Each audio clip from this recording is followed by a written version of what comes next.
Greetings to all of humanity. It's really a joy. It's a pleasure being out here, well connected in nature, and bringing to you this message of emancipation, whereby I'm pointing you to look inwardly to discover that your real identity is your divinity.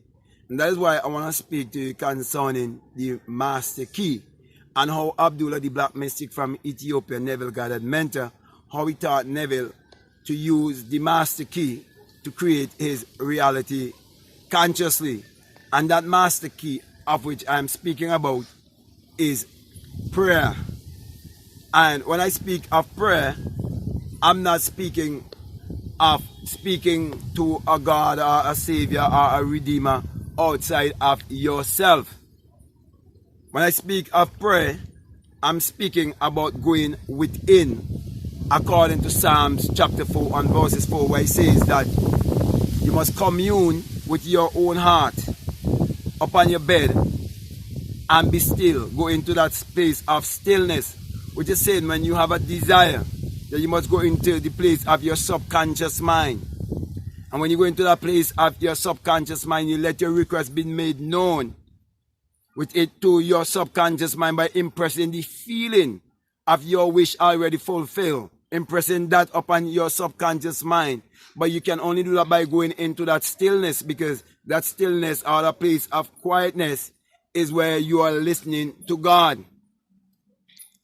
So, my brother and my sisters, in order for you to understand true prayer, you have to first realize that the Bible addresses the human mind and must be interpreted psychologically. You'd have to realize also that the Bible is not literal, neither is it secular history, and that the Bible was written symbolically.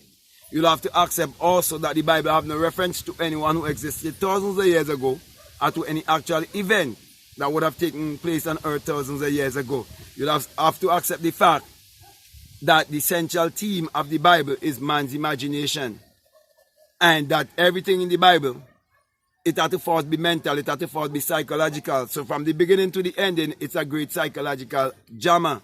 And the life that you're experiencing here is because of a great psychological drama also. Because everything you do, everything you say, it had to first be mental, it had to first be psychological, it had to first be a thought.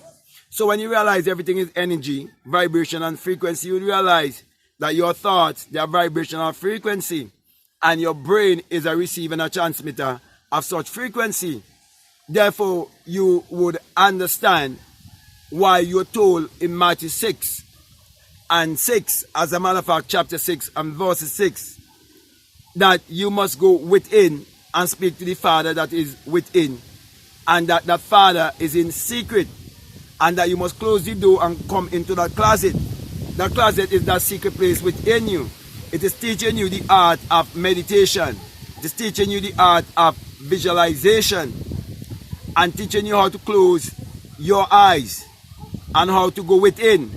Because just before you read verses 6, I believe verses 5 and so on tells you that you must not be like the hypocrite who like to be seen and who like to be heard. So prayer is something that's been done in secret. And the reason why it's been done in secret, it is because when you're using your imagination, or when you are using visualization, when you're going within, it's been done in secret. So you must understand the secret of knowing how thoughts work, the secret of knowing how the mind works. And that is actually the master key that Abdullah gave Neville to use to make his trip to Barbados. For when Neville approached Abdullah, having a burning desire to travel to Barbados to see his family, yet Neville had no work and he had no money. But Abdullah knew the master key. So Abdullah said, I am sharing with you the master key that you can use to create your reality consciously, and you can go to Barbados. Because you're told to come and buy milk, come and buy wine, come and buy honey without money. It's all in the scripture. And so Abdullah said to Neville, this is how you're going to do it. You must, every night before you go to bed, imagine yourself sleeping in your mother's home in Barbados while you're residing in New York. And every time you walk the streets of New York, you have to imagine yourself actually walking the streets of Barbados. And a series of events will take place and bring it to pass. Okay? Now, I'm speaking about the series of events that will take place and bring it to pass. But at the time, Neville didn't know that this series of events would take place, because this was a new experience for him. This is something new that he was doing. That is why he actually struggled with it a bit, even up to the point of where he would have already received the letter with the $50, and he was told by the shipping company that he was going to travel, but he was going to travel third class. He still was accepting that when Abdullah told him that he was traveling first class. So Abdullah makes sure, explain to him that what he would have already said would never return void unto him. And Abdullah showed, you have already gone to Barbados and you have gone first class. No further conversation. And when he approached the ship on that particular day, he was told that someone would have delayed. And he now can travel first class. And he proved for himself that prayer works. And that prayer is the master key. But it's only when you learn to pray in the silence and observe the silence. It's only when you understand that true prayer is desire and meditation.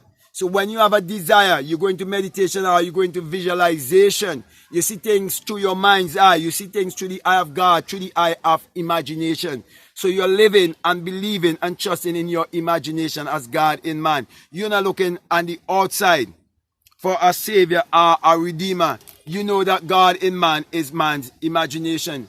And you are living up to that standard of believing and trusting in your imagination, because you're willing to exercise your mind and look around and see that everything that we depend upon, it was first a thought, and it was first an idea, it was first imagined. As a matter of fact, the medium of exchange is actually money.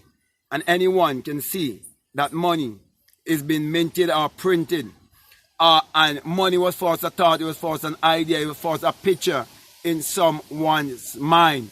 So you can't say that you are praying or you believe in prayer and you do not know that praying have to do with desire and meditation, which means you have to be carrying a picture in your mind. You have to have a blueprint of what you want in your mind. And you must understand faith is the substance of things hoped for, the evidence of things not seen.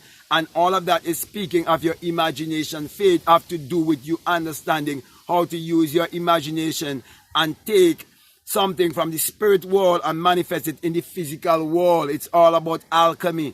Faith is you understanding true alchemy, true mind science. Is you understanding the science of creation, how to create your reality consciously. And you've been given the key whereby you're told also that the kingdom of God is within you. And when you discover the kingdom of God, because you seek the kingdom of God first, that you would discover the secret of creation and will be able to create your reality consciously. It is said that all these things that you so desire, they'll be added unto you, because you understand how to attract them to you. You understand that they're already here, they're already created, and you just have to lift your vibration and your frequency and attract them in your world, because you are a conscious creator.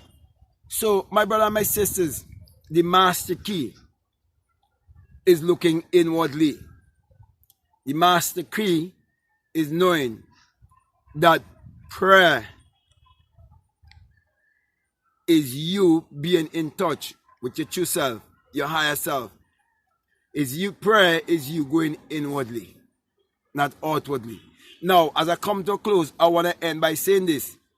The Bible has been interpreted to the masses from the exoteric understanding, whereby people believe that it is literal and that it is secular history, and that is pointing them to look outwardly and to believe in a savior and a redeemer outside of themselves. So they believe that they have the key to discover their true identity by looking outwardly, while we believe in looking inwardly, and we believe in the Bible esoterically, metaphysically, okay, and psychologically, okay, and it's all about looking inwardly and believing in our higher self, our God self, our true self, believing in our Christ consciousness, believing that the Creator is within us and that we can create our reality consciously. So that is why all of us can use the word prayer, but have different understanding of prayer. And we are seeing many people today, when they're told that there's a pandemic, the very Savior and Redeemer that they are looking for outside of themselves and believed to be a healer and believed to be a literal man who walked the earth thousands of years ago. They claim that he is within them, yet they are in their buildings that they call church also, while they turn around and call their body church also, to contradicting themselves. But they go into those places with the mask over their face and praising someone who's supposed to be their Savior and their healer, and one who give them power, according to Mark 16:16, I think, where he said, these signs shall follow you. Yet they are under more fear than anyone else. So, my brother and my sisters, these words are just to wake you up, to let you know that the master key is within you and that true prayer is within, and you are to look within. And you know, there are more scriptures I can give you, okay, but I don't want to be too long concerning the right way to pray and to teach you that the Bible is your spiritual autobiography that must be interpreted psychologically, and stop looking outwardly, but keep your focus inwardly. So, my brother, my sister, I want to thank you very much, and I want to encourage you to use the master key by practicing meditation, visualization, scripting, affirmation, and all of these things. Gratitude, you know, always be thankful and always live your life in the right mindset of gratitude, or the attitude of gratitude. Live your life that way, and you will manifest your life how you want it to be. So, with that being said, my brother, my sister, I want to thank you very much. I want to say, if this is the very first time that you're listening to me, what I'm saying is really making sense to you and is resonating with you, I want to say to you, if you haven't subscribed already, I will encourage you to subscribe, to like, to comment, or to share this video. Also, if you would like to follow me on Instagram, you can follow me at Black Mad Guru on Instagram. And if you would like to support this work, you can support by becoming a patron. And we have the Patreon link, it's right down below for you. And also you can donate by way of PayPal. It's all your choice. So with that being said, my brother, my sister, I want to say peace. Love you all. I'm out.